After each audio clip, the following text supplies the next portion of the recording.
welcome back everybody to Digital DNA. I hope it's been a great morning so far. Looking forward to catching up with a number of the sessions later today. As Simon was saying, we've got a conversation today. It's a fireside chat, I think, without a fire, unfortunately, in virtual world.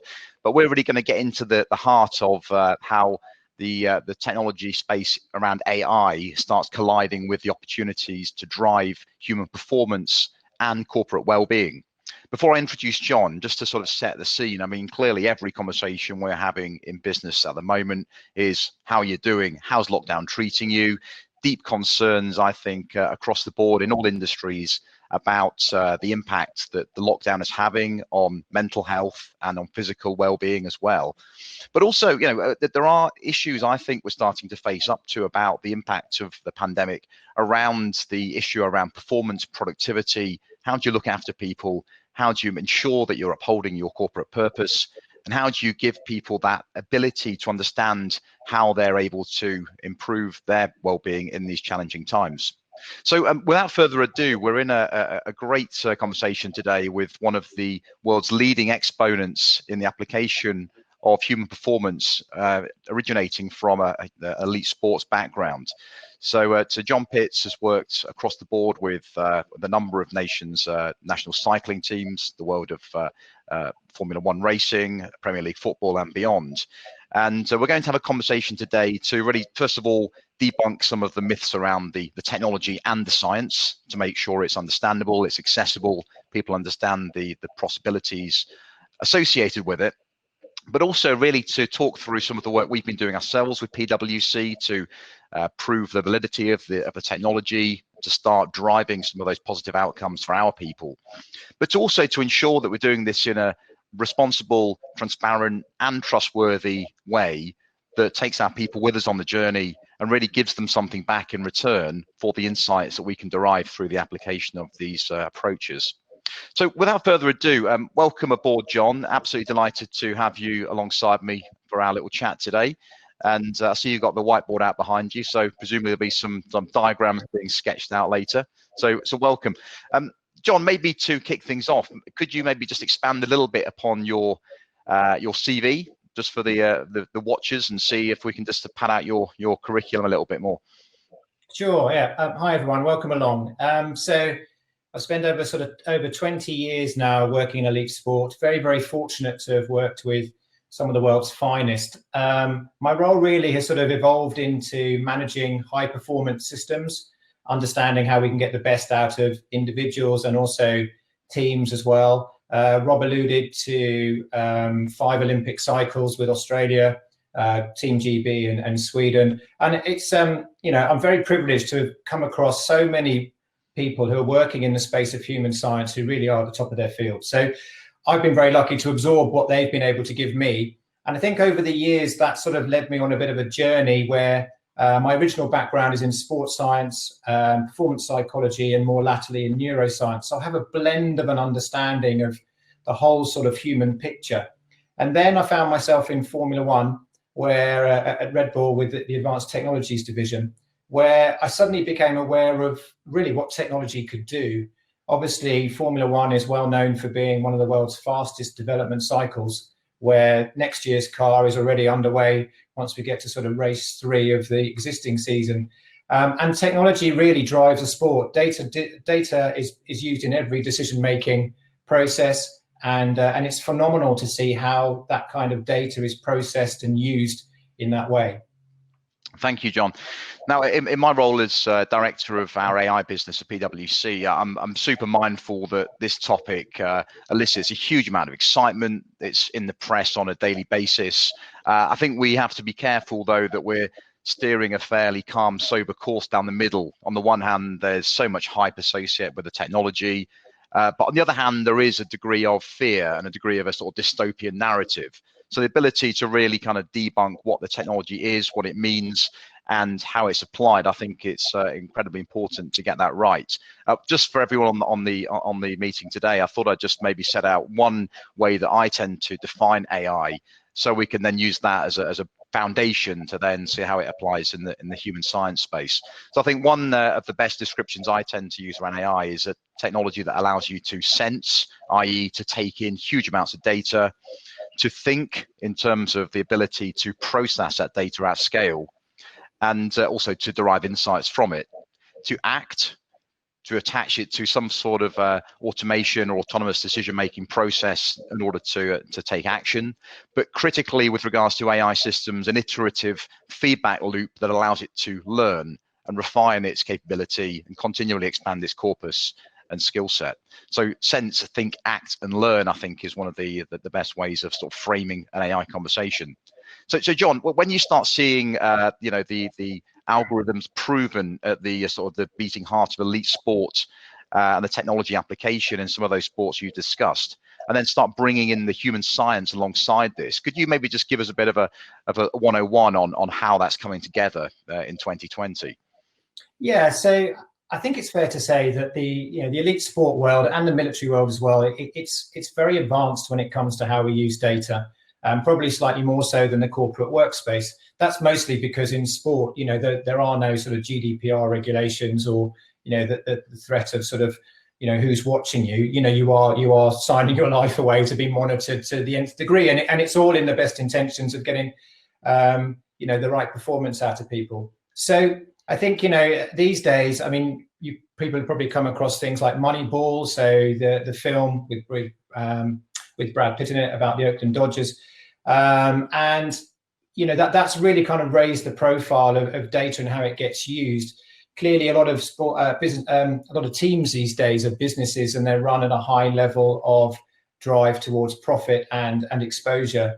With TV rights being so crucial, so every area has been looked at now in terms of recruitment, understanding individuals and character, monitoring performance, obviously monitoring training, but also monitoring the health and well-being and the injury statistics, for instance, that come along with the inevitability of sport as well. So it's become a huge factor in world sport today. And the interesting thing here is that I think most people watching elite sport are focused in on the players or the sports people themselves, and maybe people don't quite see what happens in the background, the huge industry, the armies of people in the supporting functions. So could you maybe just expand a bit more about how that works in practice? Yeah, of course. So effectively, one of my roles in sport has always been to be sort of head of performance, if you like, and under that umbrella comes, as I say, that there is the performance analysis and training analysis. So everything is monitored to an nth degree in terms of how well the coaching feedback is being taken on board. We're obviously throughout, let's take football as an example, the players are wearing GPS systems. So we're aware of their sprint speed, their direction, how many passes they've made. You see all the statistics on Sky Sports these days. So we have all that data to bring together. But then in the background, we also have the science and medical department. So, they will be in the gym every day. They will be taking precise measurements from the machines to tell them and monitor an individual's strength patterns. So over time, we've become aware of people's cycles and their fluctuations. The one challenge we face when marrying AI with human science is that humans are not machines, right? They're not binary in how they function. So, consequently, what we've got to do is use that AI to go a little bit deeper to understand, the influences that are acting on the human, but also to monitor those fluctuations, those cycles and those rhythms that we naturally go through as we sort of move through. So, and beyond that, there's all sorts of, as I said, recruitment aspects. There's a huge amount of effort now that goes into trying to make sure that recruitment is nailed on and that we're getting not just the right person from a performance point of view, but the right character, for instance, from a team cohesion point of view as well. So, data really is spread right across the landscape of that backup. Often within teams, you'll have a backroom staff at somewhere like Liverpool or Manchester City of 50 to 100 people. Yeah, it's a real industry that sits behind the people on the pitch, I guess, or in the car. I think just to build upon my opening remarks, clearly we're in a unique, and I hate the word, but unprecedented environment at the moment. Business leaders across the world and in the UK are wrestling with this concept now.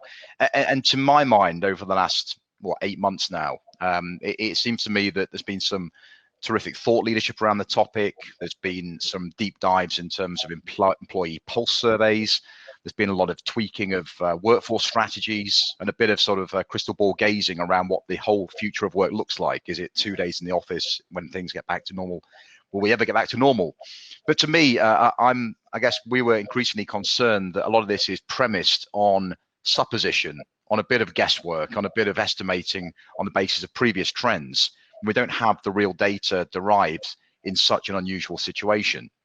So really to sort of bring that around to what we've done together with you at IHP and us at PwC, John, maybe if you could just give us the sort of the heritage of how we've evolved some of the work in this field in the last few years.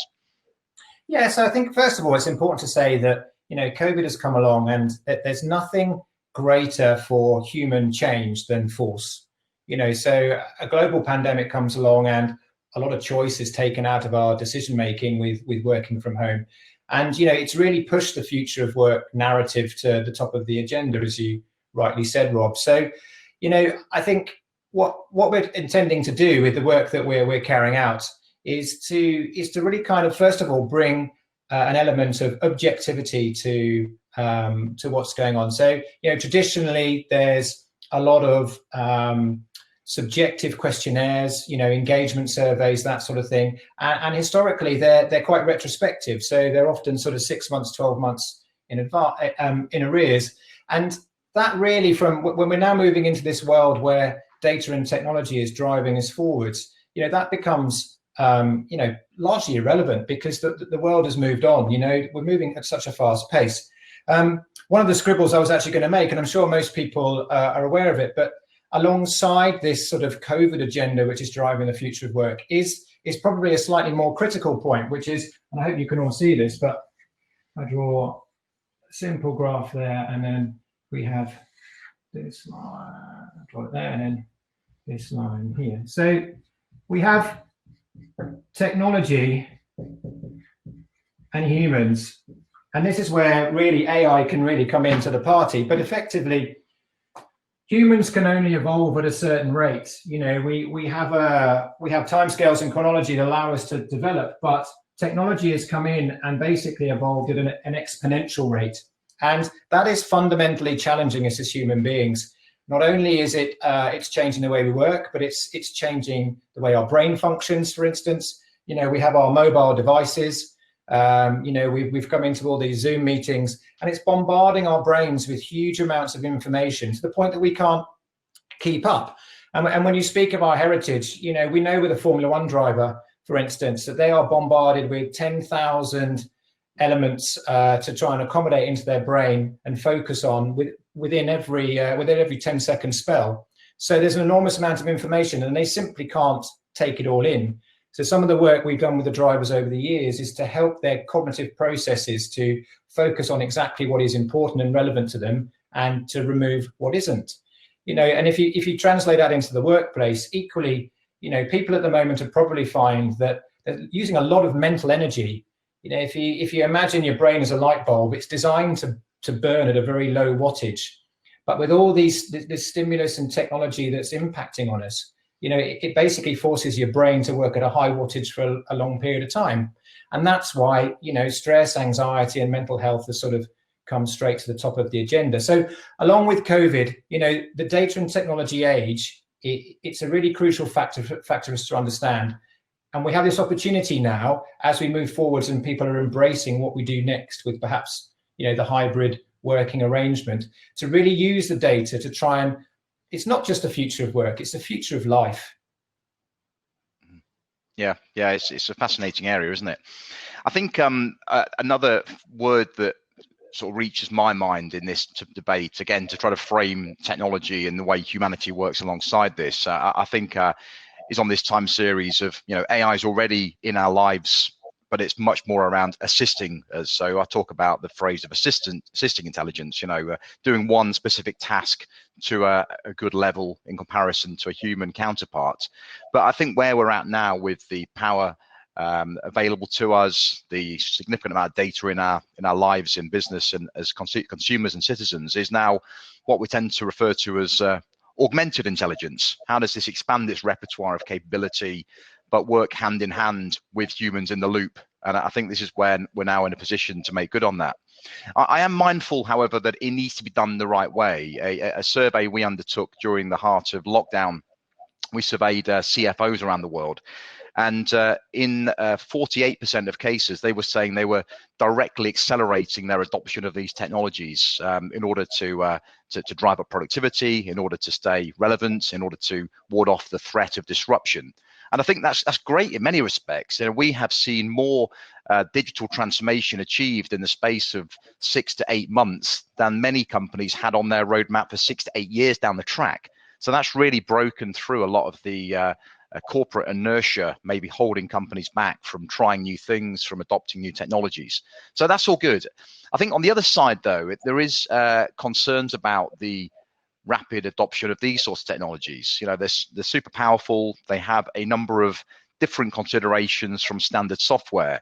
And I think that's possibly where we saw in the early part of lockdown, companies were jumping too far into the space of what we describe as, say, monitoring and surveillance technologies, keystroke monitoring, a whole host of more intrusive types of applications. And I think when we were starting to develop our concept, we really wanted to position this to be the antithesis of this, to be technology that's developed in collaboration with the workforce, in concert with their needs, very much framed around the citizen-led initiative that they get something back and the employee gets something back in return. So maybe, John, if you could maybe just sort of flesh out a little bit around what we've actually done with ourselves here at PwC in the last year or so, that'd be great. Yeah, so fundamentally, to pick up on your point, Rob, you know, this is a system that's been designed by us at AHP to really benefit the individual first and foremost. So not only is it geared to help the self-awareness around doing the basics well, for instance. So when we take into account this idea of Moore's law and the fact that, you know, we're changing the way we function, it's changing the way we sleep, it's changing our activity, you know, it's changing the way we rest and recover. People just don't rest and recover properly, you know. So, you know, fundamentally, to start with, there's this sort of transactional process where we're looking for the individuals to really benefit from what the company can give them. So, you know, with that in mind, what we can then start to do is to move on then to look at how we can really protect that as well. So at PwC, you know, with you guys, we've done an awful lot of work looking at the GDPR aspects of it.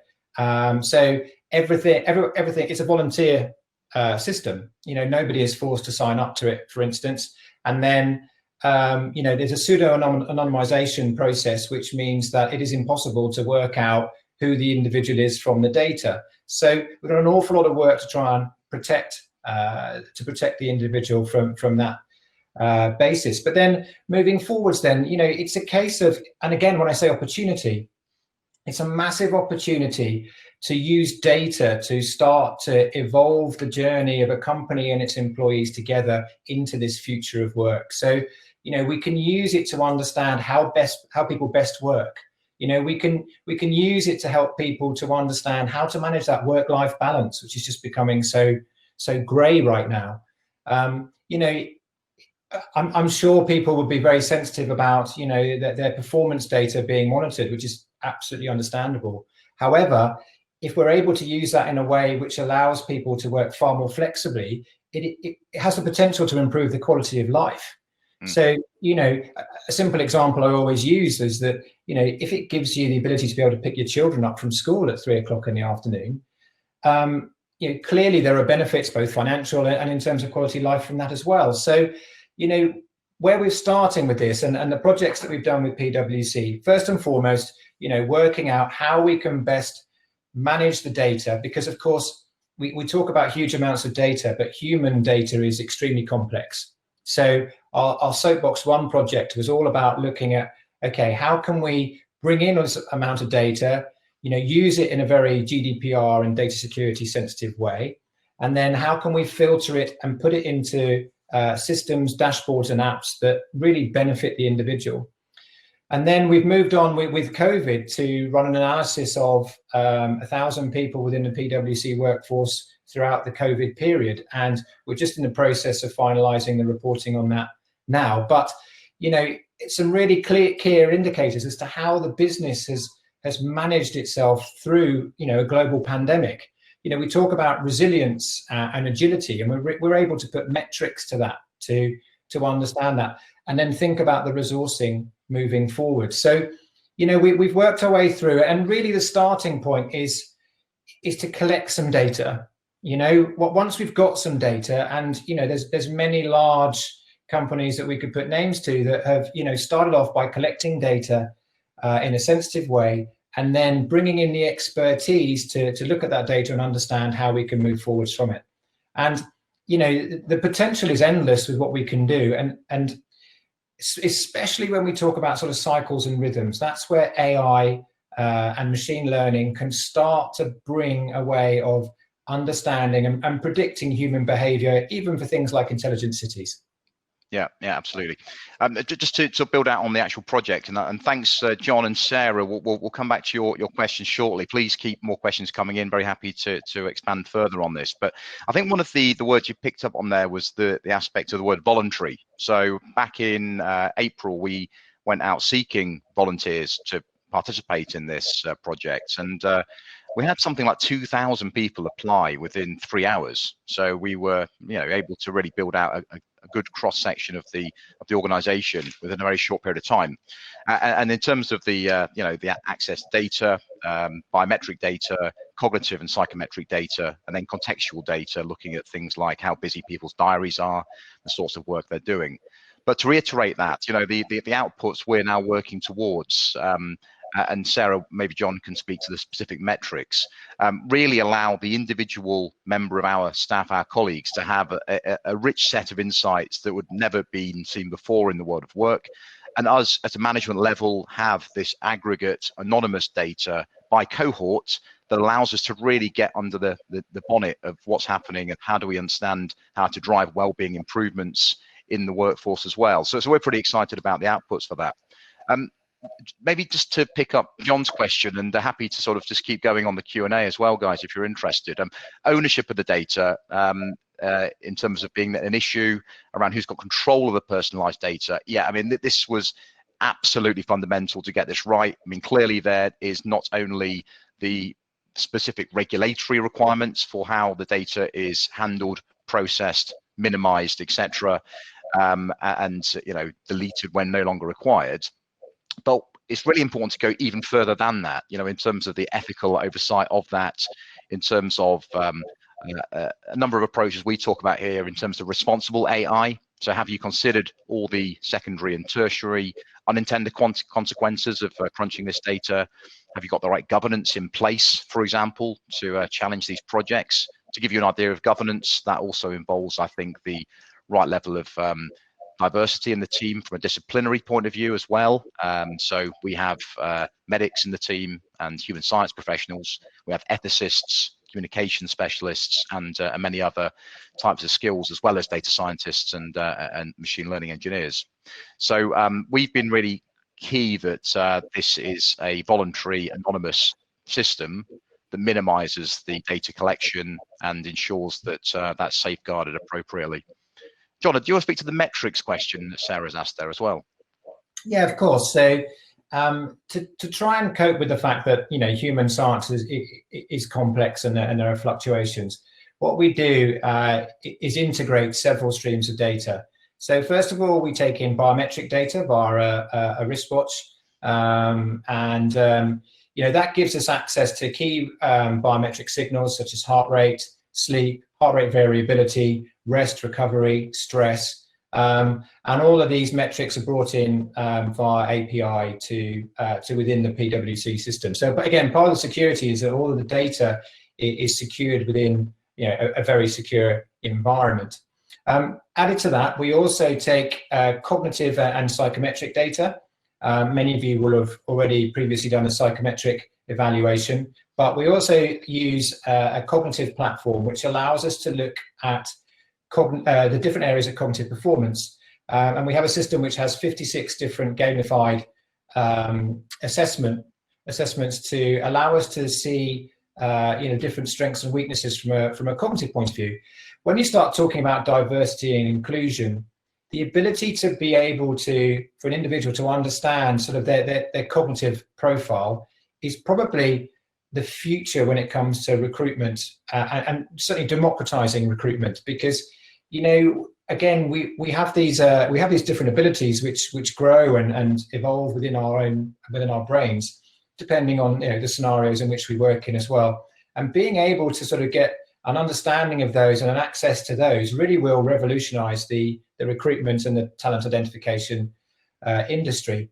Alongside that, we also take what we call context data. So it's all very well looking at the human's vital signs, if you like, but it's important also to understand the factors that are influencing them. So we've been using timesheet data, Google calendars, all anonymized, to understand just basically the workload that everyone is under. And then we also, within the recent COVID one, we ran a questionnaire to understand the factors with which you're working at home, to understand exactly sort of how you're managing to orientate yourself with that. Previously, also we can take environmental data, so we can tap into the intelligent building, so we can understand, for instance, oxygen levels, CO2 levels, seating plans within the building, and things like that. So it's important that we not only understand the human, but we understand the factors that are influencing the human behavior as well. Yep. Zara, hi, nice to see you here. In fact, we'd probably say, John, this session's maybe a week too early, isn't it? As soon as John drops off this call, he's back into the system crunching the data. So we will be producing some of the headlines fairly soon, the next week or two. So Zara, very happy to connect you on that front. John, just back to the outputs for the individual participant in this, and thinking about how that then corresponds back to your sort of work in elite sport. How does this change their behavior? How does that empower them specifically once they're provided that level of insight they've never seen before? Okay, so obviously, as we said before, what we're moving away from is we still use it, but subjective information, we're moving more towards objective information. And the important thing here is that we all see the world a different way. So we all have a different lens on the way the world works and the things that surround us. So and we're aware that we have perceptions, we have biases as well. So the way the system works really on a fundamentally individual level is to drive self-awareness.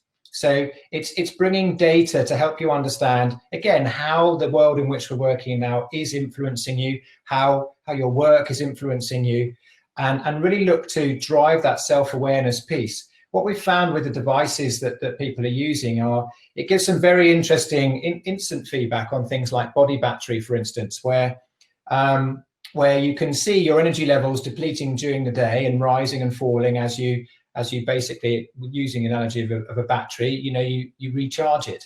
And that in itself has been a very, very powerful learning tool, I think, for a lot of people. One of the insights we got from the first SOBOX trial was that we found that 100% of individuals throughout the study overestimated their stress. So what we did, every morning we asked them how stressful their previous day was. And what we used, obviously, was the biometric data to put the two together. And as I say, 100% of people overestimated their stress level. So if we think about what's happening there from a human perspective, when we take stress into the workplace, our emotional brains are responsible for driving that initial response to stress or anxiety. Okay, and it's a warning system. It doesn't necessarily have a particularly fine way of operating. But what we also have on the individual's wrist is a measurement of physiologically exactly how stressed they are. Now, if you sort of think about it from that point of view, what we can do is use the technology to help the individual to better recognize their emotional responses. In the instance of stress in the workplace, we can help them to become more accurate in that rational thought process around it. Now, on a very large scale, if you think about the impact that can have on stress in the workplace, it's huge. I mean, I don't know about you, John, but I'm sure everyone watching today has probably got some sort of device on their wrist measuring various physiological outputs. And I know I have a particular issue with regards to my sleep, for example. I don't know, though, I get this sort of cycle where I've seen quite how little sleep I've had, and it sort of sets you off on a kind of negative cycle. So what are we doing with our project that allows you to kind of take it forward a step to intelligently start to kind of improve some of those reactions to data? Okay, so absolutely, and that's a very good question. But Often when you're looking with human science, it's a question of distinguishing between cause and symptom. So to take your example of sleep, what is it that's causing you not to sleep? Now, there are, many different variables that could be influencing that sleep pattern. Fundamentally, the first stage is as has happened, is draw your awareness to the fact that, your sleep isn't good. But then the systems are designed then beyond a certain assessment point to actually fundamentally help the individual to make the behavioral changes to their patterns that will allow those things to change. So it will automatically take you on a learning process, sometimes with experimentation in terms of setting your own thresholds for different things and seeing what changes. We have at IHP, we have a wellness profile. So, it's a good example of what we're trying to do here is that everyone talks about wellness and it's this sort of the well-being. It's this kind of big thing. It's a bit like the word fitness, it encompasses so many different things. But well-being, we have a metric which takes in all the key factors of our health and activity and comes out with a central profile, if you like, and will point you towards which areas need more attention than others, and actually which one will give you most bang for your buck, if you like, if you address it. So all the time, what we want to try and do is, identify that there's something here like your sleep, as you said, and then we want to start to sort of drill down and help the individual to learn about themselves to the point where they see an improvement. This is not a case of, and it's the same in sport, Rob. When you're working with players or individuals, when they cross that white line, there's nothing we can do about it. And any system which, tries to kind of micromanage them, it means that when that player's out there on their own, they're not going to make their own decision. What we want to do is empower individuals to use this data to make changes for themselves. There's a whole host of behavioral psychology and habitual psychology behind what we're doing. Yeah, very good. Just picking up Simon's question. Thanks, Simon. I would sort of caution that we're not using this in a sort of a clinical setting in this context, but maybe just to sort of go off piste slightly there, John, if you wanted to speak to the sort of the health predictability of these sorts of tools. So as you've said, Rob, this is not clinical level technology, and we would never seek to do that. However, there is the opportunity to work with healthcare professionals, and what we've found, and we've had several examples actually throughout the couple of projects we've had, where individuals have been admitted to hospital and have actually been able to use their data to better inform the medical professionals to help them with their diagnosis.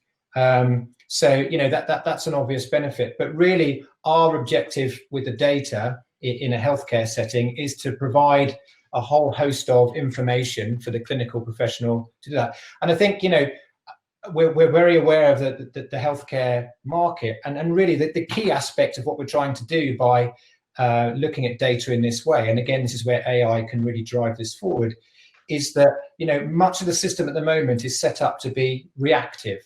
So situations get to sort of a clinical level and then it has to be dealt with, whether it's mental or physical. What we want to try and do is proactively put in place a system which has the ability to be able to help the individual fundamentally, as we go through this difficult time at the moment.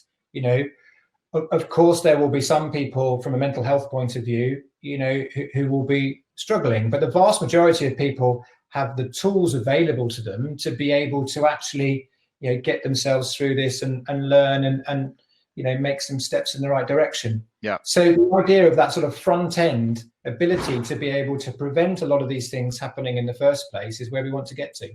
Yeah, terrific. Just mindful of time, so if anybody has any final questions, please pop them up on the chat. Very happy to answer any further ones, or even to pick up afterwards if anyone wants to drop us a line. Just to sort of to wrap up, John, I'm just thinking ahead to the future. I mean, there's some good news yesterday about the vaccine. There's clearly still a bit of lockdown for us to navigate prior to Christmas, and who knows, into the new year.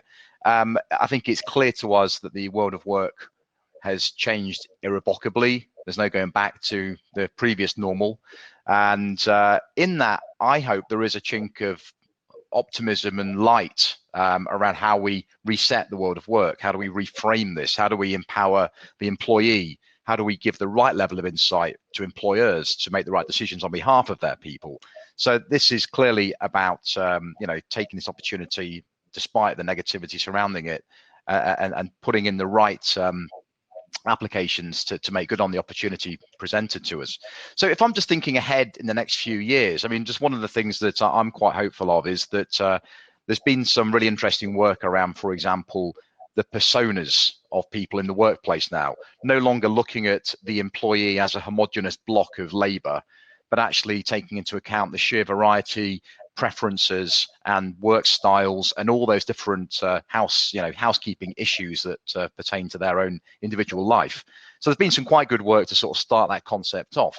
But imagining the world now where we can really start thinking about micro personas, invert the way that the compact exists between employers and employees. Think about the way that effectively work is consumed. So it's personalized, it's bespoke around those particular preferences and requirements of the individual. I mean, maybe you could speak to maybe the future vision of where this could go to, that sort of positive, optimistic view into the future.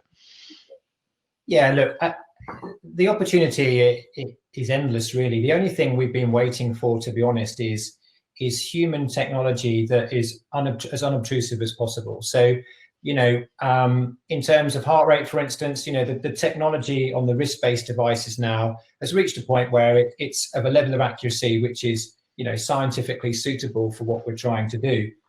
So what we couldn't do is have people walking around with a lot of wires and everything else on them. So, and that technology is only going to get better and better and better. And you mentioned people wearing devices on their wrists, and, we're working towards any device being able to sort of tap into the systems we're looking for.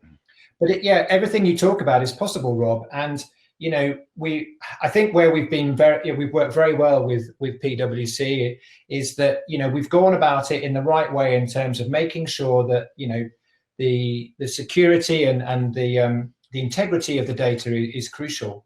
But really, the opportunities are endless to look at. You mentioned inclusivity and diversity. The data can help people to understand not only themselves, but to understand, other people's views of the world. And of course, that sort of power is, for creating a future of the work is really, really important.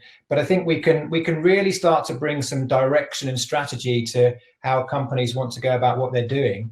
In the short term, it's a very confusing and difficult landscape to try and navigate. But moving forwards, we can proactively have systems which effectively allow companies to really try and build this relationship with employees again. We've moved, I think it's important to say, again, come back to my diagram, but we've moved from the industrial age where perhaps management was, it's hierarchical, it's top-down management. We've moved into this phase now, this new world where people talk about, psychological safety, for instance. And these are all factors that, because of the way technology is taking us, we have the potential to not only understand what people will want from their work in the future, but also create this mutual connection between employer and employee, and really kind of drive forward that experience of work to make it a really positive experience. Yeah, great note to finish on. Just quickly to speak to Scott Houston's question there, a great question. So in terms of XAI, presumably talking about explainable AI, and I think that's a great question. I think so our responsible AI approach takes into account explainability and model interpretability to ensure we understand how decisions are made. It speaks to the governance point, as I spoke to before. It speaks to the security and robustness of the models.